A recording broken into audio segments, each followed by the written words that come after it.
Hello दोस्तों। जो ये बंदा आपको स्क्रीन पर दिख रहा है, इनका नाम है अनुज कुमार। इन्होंने मिस्टर ओलंपिया में भाग लेकर गोल्ड मेडल जीता है।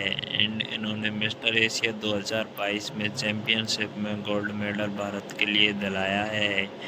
भारत के ऐसे बॉडी बिल्डरों को आप भी सपोर्ट कीजिए। क्या आप भी चाहते हैं कि भारत देश सरकार ऐसे बॉडी बिल्डरों को सपोर्ट करे, जो बॉडी बिल्डर देश के लिए खेलते हैं, जो गेम खेलते हैं, उनको सपोर्ट करे? क्या आप भी चाहते हैं कि हमारे देश के बॉडी बिल्डर बाहर जाके देश का नाम रोशन करें? तो कमेंट सेक्शन में ज़रूर बताएं। और अनुज कुमार का जो भी फैन है, कमेंट बॉक्स में ओपिनियन ज़रूर दें। अनुज कुमार के लिए एक लाइक तो बनता है दोस्तों। इनकी बॉडी को देखकर आपको पता ही लग गया होगा, देश के लिए इन्होंने अच्छा नाम रोशन किया है। जय हिंद।